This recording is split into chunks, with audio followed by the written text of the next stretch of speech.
Hello everyone. आज है 6 सितंबर और आज की इस वीडियो में हम डिस्कस करेंगे 6 सितंबर से बनने वाले करंट अफेयर के सभी इंपॉर्टेंट क्वेश्चंस।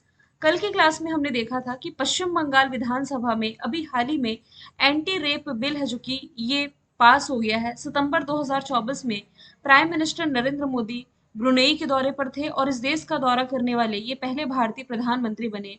हाल ही में बेहतर खरीदारी के लिए एआई असिस्टेंट रूफूस लॉन्च किया अमेज़न ने। खबरों में रहा सतकोसिया टाइगर रिजर्व कहाँ है? ओडिशा में है। अभी हाल ही में वाराणसी का जो लैब मित्र पहल है इसे राष्ट्रीय ई गवर्नेंस गोल्ड अवार्ड से सम्मानित किया गया। वर्ल्ड बैंक ने भारत की जीडीपी ग्रोथ रेट इस साल के लिए फोरकास्ट की है 7%। सुमित अंतल जो कि जेवलिन थ्रो से रिलेटेड है, इन्होंने पेरिस पैरालंपिक में गोल्ड मेडल जीता है।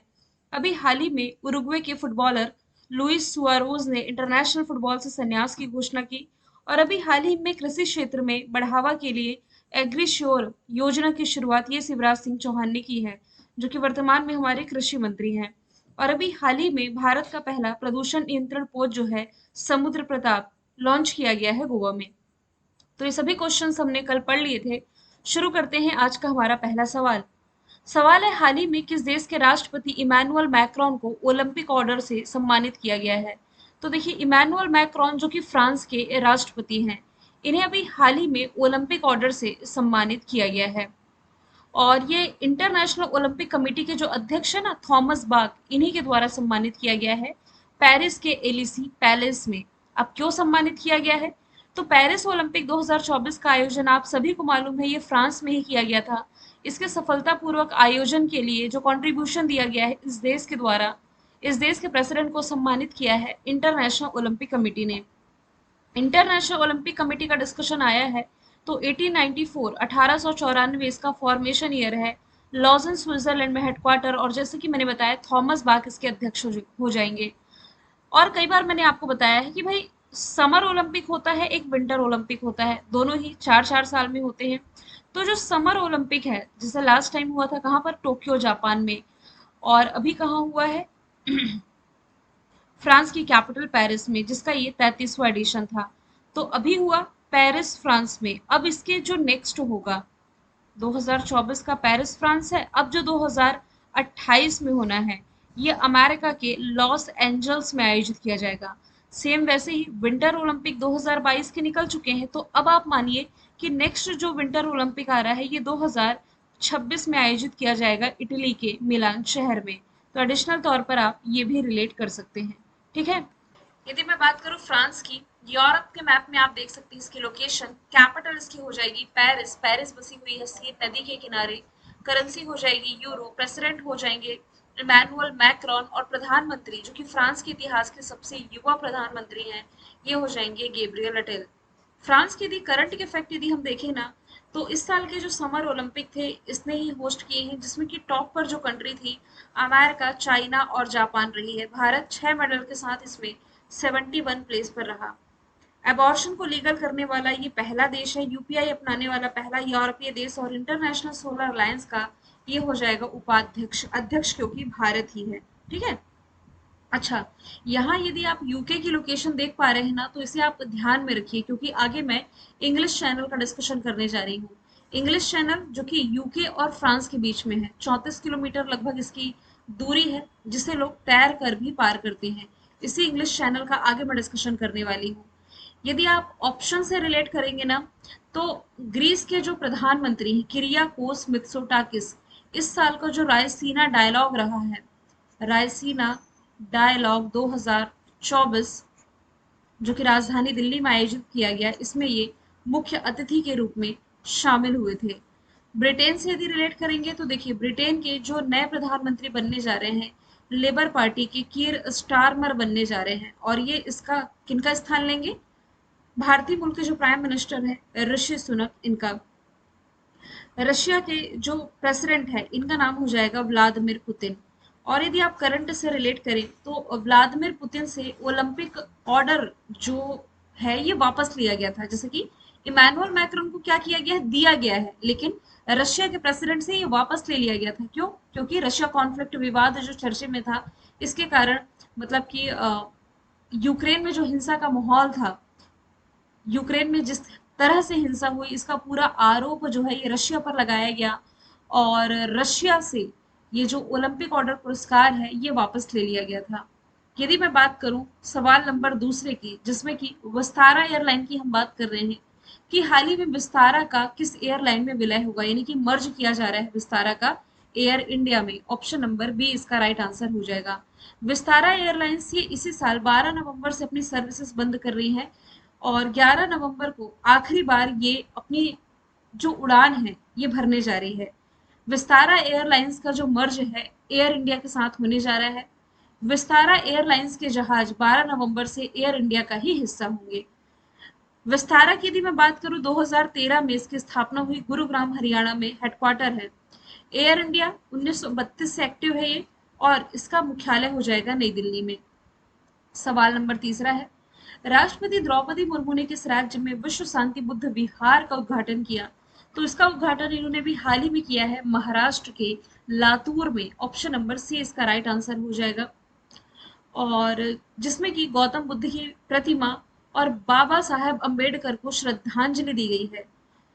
अच्छा, लातूर से आपको मैं बता दूं कि स्टेच्यू ऑफ नॉलेज ये भीमराव अंबेडकर की ही प्रतिमा है जिसका उद्घाटन लातूर महाराष्ट्र में किया गया था।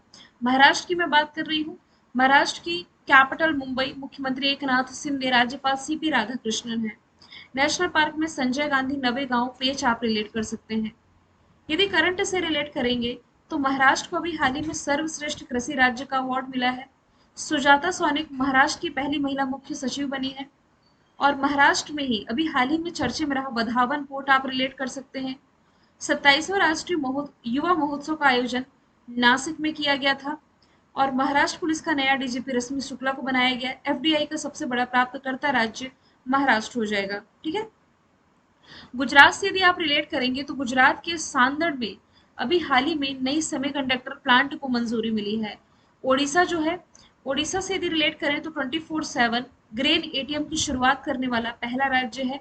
और कुल्हाड़ी बंद पंचायत अभियान जो कि बीते कुछ दिनों से मैं आप लोगों को बता रही हूँ, इसकी शुरुआत की गई है राजस्थान में। इंग्लिश चैनल को अकेले तैर कर पार करने वाले सबसे वृद्ध भारतीय कौन बने हैं? तो ये भी हाल ही में बन गए हैं सिद्धार्थ अग्रवाल। अब यहाँ पर जो टर्म लिखा हुआ है इंग्लिश चैनल, जस्ट मैंने आपको बताया था मैप के थ्रू कि ये है यूके और यहाँ पर क्या है फ्रांस। यूके और फ्रांस दोनों के ही बीच में लोकेशन है इंग्लिश चैनल की, जिसे लोग तैर कर भी पार करते हैं। यदि आपसे पूछा जाता कि इंग्लिश चैनल तैर कर पार करने वाले जो पहले भारतीय थे इनका नाम क्या था, तब ये तो थे मिहिर सेन। ये क्या हुआ, स्टैटिक का पार्ट हुआ है ना। और इसमें यदि पूछा जाता कि पहली भारतीय महिला जिन्होंने इंग्लिश चैनल तैर कर पार किया, तब आंसर इसका होता आरती साहा। यहाँ मैं बात कर रही हूँ सबसे वृद्ध व्यक्ति सिद्धार्थ अग्रवाल, जिन्होंने 49 की उम्र में इंग्लिश चैनल तैर कर पार किया है। बैंगलोर के निवासी हैं। इन्होंने 42 किलोमीटर की जो दूरी है ये 15 घंटे और 6 मिनट में पूरी की। खराब मौसम के कारण ये तैरना विशेष रूप से चुनौतीपूर्ण भी था, चैलेंजिंग था, बावजूद इसके इन्होंने ये कंप्लीट किया है। ऑप्शन के थ्रू यदि हम देखें तो जो ज्योति रात्रे हैं, ज्योति रात्रे माउंट एवरेस्ट पर, माउंट एवरेस्ट दुनिया की सबसे ऊंची चोटी है नेपाल में, जिसे सागर माथा के नाम से जाना जाता है। इस पर चढ़ाई करने वाली सबसे उम्र दराज महिला है, 55 वर्ष इनकी उम्र हो जाएगी। जिया राय का नाम कुछ दिन पहले हमने देखा था। इसी इंग्लिश चैनल को तैर कर पार करने वाली सबसे युवा है जिया राय, मात्र 16 साल इनकी उम्र है। महाराष्ट्र की कैपिटल मुंबई से बिलोंग करती हैं। तेगबीर सिंह, आपको याद आना चाहिए माउंट किलिमंजारो, जो कि अफ्रीका की सबसे ऊंची चोटी है। इस पर चढ़ाई करने वाले सबसे युवा एशियाई तेगबीर सिंह ही बने हैं। इनकी उम्र हो जाएगी मात्र 5 वर्ष। चलते हैं अगले सवाल की तरफ। हाल ही में किस देश ने T20 इंटरनेशनल क्रिकेट के इतिहास में पावर प्ले का सबसे बड़ा टोटल बनाया है? तो ये टोटल अभी हाल ही में बनाया गया है ऑस्ट्रेलिया के द्वारा। ऑप्शन नंबर डी इसका राइट आंसर हो जाएगा। एडिनबर्ग के ग्रेंज क्रिकेट क्लब में हुए मुकाबले में ऑस्ट्रेलिया ने स्कॉटलैंड के खिलाफ रिकॉर्ड बनाया है। ऑस्ट्रेलिया ने पहले 6 ओवर में, मतलब पावर प्ले में, कितने 113 रन बनाए हैं। ऑस्ट्रेलिया के स्टार खिलाड़ी जो ट्रेविस हेड है, मात्र 25 गेंदों में इन्होंने 80 रनों की धमाकेदार पारी खेली है। ट्रेविस हेड वैसे देखा जाए ना बहुत अच्छे बल्लेबाज हैं और इन्होंने जो अपना परफॉर्मेंस दिया था आईसीसी मेंस वर्ल्ड कप 2023 जो कि भारत ने होस्ट किया था नवंबर के महीने में, इसका फाइनल अहमदाबाद के नरेंद्र मोदी स्टेडियम में खेला गया। इसमें भी इन्होंने धुआंधार पारी खेली थी। इन्हीं के बदौलत ऑस्ट्रेलिया विजेता था। हालांकि ऑस्ट्रेलिया ने खेला भी अच्छा था, लेकिन ट्रेविस हेड इसमें प्लेयर ऑफ द मैच भी चुने गए थे। ठीक है, ऑस्ट्रेलिया की मैं बात कर रही हूँ, जो कि सबसे ज्यादा वर्ल्ड कप जीतने का रिकॉर्ड है इसके नाम। आप लोग कमेंट बॉक्स में बताएंगे कितने वर्ल्ड कप ऑस्ट्रेलिया के नाम है। ऑस्ट्रेलिया की capital Canberra, currency dollar, prime minister Anthony Albanese. यहाँ की यूनिवर्सिटी है डेक्कन यूनिवर्सिटी और वोलोंगोंग यूनिवर्सिटी। ये गुजरात की gift city Gujarat international finance tech city में अपना ब्रांच ओपन कर रही है, अपना कैंपस ओपन कर रही है। पिच ब्लैक एक्सरसाइज का आयोजन यही कर रहा है। सीएसके जो चेन्नई सुपर किंग्स है, ये अपनी नई ब्रांच ओपन करने जा रही है। कहाँ पर? ऑस्ट्रेलिया में। ऑस्ट्रेलिया ने विदेशी छात्रों के लिए जो विद्यार्थी वीजा शुल्क था $710 से बढ़ा करके $1600 किया। चक्रवाती तूफान मेगन ये ऑस्ट्रेलिया के तट से टकराया है। अब साउथ अफ्रीका की बात की ही जा रही है, तो आप ये रिलेट कर सकते हैं कि T20 वर्ल्ड कप का ये रनर अप रहा है, T20 वर्ल्ड कप 2024 का, जो कि अमेरिका और वेस्ट इंडीज में आयोजित किया गया। हालांकि इसका विजेता भारत रहा है। बांग्लादेश से यदि रिलेट करेंगे तो अभी हाल ही में south Asian football federation Saif cup under 20 का जो खिताब है, ये बांग्लादेश ने ही जीता है। चलते हैं सवाल नंबर 6वें की तरफ। हाल ही में राष्ट्रीय शिक्षक दिवस ये कब मनाया गया है? तो ये भी हाल ही में मनाया गया है 5 सितंबर को। आप सभी को मालूम है सर्वपल्ली राधाकृष्णन जो कि भारत के पहले उपराष्ट्रपति थे, इन्हीं के सम्मान में भारत में राष्ट्रीय शिक्षक दिवस मनाया जाता है 5 सितंबर को। और इनकी जयंती आती है 5 सितंबर को। हालांकि आप याद रखिए जो चैरिटी डे है ना, ये मदर टेरेसा के सम्मान में, ये भी 5 सितंबर को आता है। यदि इंटरनेशनल टीचर्स डे पूछा जाता तब एक महीना प्लस कर लीजिए, वो अक्टूबर महीने की 5 तारीख को, यानी कि 5 अक्टूबर को मनाया जाता है। 2 सितंबर को अभी हाल ही में वर्ल्ड नारियल डे, वर्ल्ड कोकोनट डे जो है, ये सेलिब्रेट किया गया है। अगला सवाल है, हाल ही में पैरालंपिक जो पेरिस में चल रहा है, इसमें गोल्ड जीतने वाले पहले भारतीय तीरंदाज कौन बने? सवाल को दो तरीके से आप याद रखें कि खिलाड़ी जो चर्चा में है इससे संबंधित यदि खेल पूछा जाए तो क्या होगा, तो हरविंदर सिंह इसका आंसर है। हरविंदर सिंह ये पैरालंपिक में गोल्ड जीते हैं। किस स्पर्धा में? तो आर्चरी में, यानी कि तीरंदाजी में इन्होंने गोल्ड मेडल जीता है। हरविंदर सिंह ने पेरिस पैरालंपिक 2024 में पुरुष तीरंदाजी व्यक्तिगत रिकर्व ओपन फाइनल में गोल्ड जीता, और ये जीतने वाले ये पहले और एकमात्र भारतीय तीरंदाज बने हैं। जबकि इस स्पर्धा में प्रणव सूरमा ने सिल्वर मेडल यानी कि रजत पदक जीता है। अभी कुछ दिन पहले ही सुमित अंतिल का हमने डिस्कशन किया था। सुमित अंतिल इन्होंने भी गोल्ड मेडल जीता है। किससे रिलेटेड हो जाएंगे? भाला फेंक से, यानी कि जेवेलियन थ्रो से। प्रीति पाल के बारे में हमने क्या डिस्कशन किया था? जो प्रीति पाल है ये और फील्ड ट्रैक एंड फील्ड में 2 मेडल जीतने वाली पहली भारतीय महिला पैरा एथलीट बनी। अवनी लेखरा इन्होंने भी शूटिंग में भारत को गोल्ड मेडल दिलाया। टोक्यो ओलंपिक में भी इन्होंने गोल्ड मेडल ही दिलाया था। सवाल नंबर 8वां है, हाल ही में भारत ने किस देश के साथ सेमीकंडक्टर क्षेत्र के लिए साझेदारी की है? ये साझेदारी रिसेंटली भारत ने की है पड़ोसी सिंगापुर के साथ। अब इस सेमीकंडक्टर क्या होता है? देखिए, सेमीकंडक्टर या अर्धचालक जिसे आप कह सकते हैं, कल भी हमने इसके बारे में डिस्कशन किया था कि सेमीकंडक्टर का बेसिकली जो इस्तेमाल है ना इलेक्ट्रॉनिक डिवाइसेस में, या आप कह सकते हैं बेसिकली ऑटोमोबाइल सेक्टर में किया जाता है।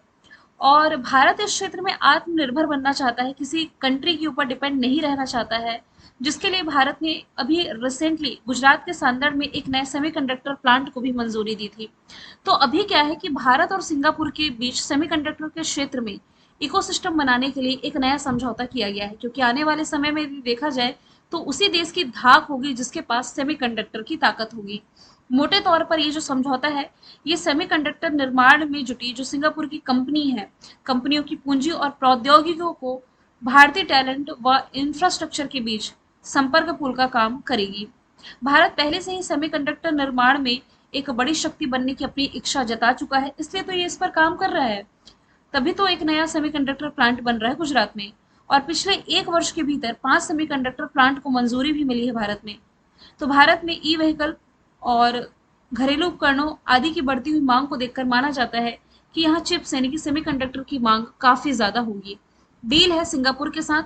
मैप में आप देख सकते हैं सिंगापुर की लोकेशन, कैपिटल इसकी हो जाएगी Singapore city, currency dollar, Tharman सन थन सनमगुन रत्नम ये हो जाएंगे यहाँ के राष्ट्रपति। और यदि आप करंट से रिलेट करेंगे तो अभी हाल ही में यहाँ के जो नए प्रधानमंत्री बने हैं ये लॉरेंस वोंग बन गए हैं। ये सिंगापुर वही है जो कि 4 दिन का वर्क वीक लाने वाला एशिया का पहला देश हो जाएगा। सिम्बेक्स एक्सरसाइज है जो कि भारत की सिंगापुर के साथ आयोजित की जाती है। भारत की अमेरिका के साथ क्या डील है? प्रेडेटर ड्रोन के लिए। अभी हाल ही में नदी की स्वच्छता के लिए भारत ने डील की है डेनमार्क के साथ, और जापान के साथ ग्रीन अमोनिया की आपूर्ति के लिए समझौता भारत के द्वारा किया गया है। सवाल नंबर 9 है, हाल ही में नोटरी पोर्टल किसने लॉन्च किया है? तो ये भी हाल ही में लॉन्च किया गया है अर्जुन राम मेघवाल जी के द्वारा, जो कि केंद्रीय विधि और न्याय मंत्री हैं। इन्होंने नई दिल्ली में नया नोटरी पोर्टल लॉन्च किया है। नोटरी पोर्टल के लॉन्च को कागज रहित यानी कि पेपरलेस, फेसलेस और कुशल प्रणाली प्रदान करने की दिशा में महत्वपूर्ण कदम बताया गया है, जो कि डिजिटल इंडिया के लक्ष्य की दिशा में एक महत्वपूर्ण कदम है। निर्मला सीतारमन इन्होंने जीएसटी भवन का उद्घाटन अभी हाल ही में किया है राजस्थान की सिटी ऑफ लेक कही जाने वाली उदयपुर में। शिवराज सिंह चौहान ये कौन सा मंत्रालय देख रहे हैं? तो ये संभाल रहे हैं कृषि मंत्रालय। इन्होंने मन की बात की तर्ज पर अभी हाल ही में किसान की बात कार्यक्रम ये लॉन्च किया है। और प्राइम मिनिस्टर नरेंद्र मोदी इन्होंने भी हाल ही में वधावन पोर्ट का उद्घाटन किया है महाराष्ट्र में, मुंबई में रिलेट करेंगे। लास्ट का सवाल मैंने रिवीजन के लिए रखा है, हाल ही में इंडियन एयरफोर्स का नया उप प्रमुख किसे बनाया गया है? आंसर इसका हो जाएगा तेजिंदर सिंह।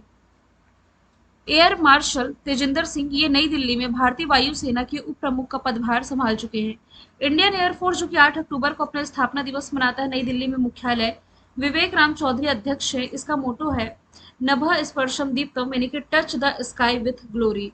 तो सेना वायुसेना के जो प्रमुख है ये तो हो गए विवेक राम चौधरी।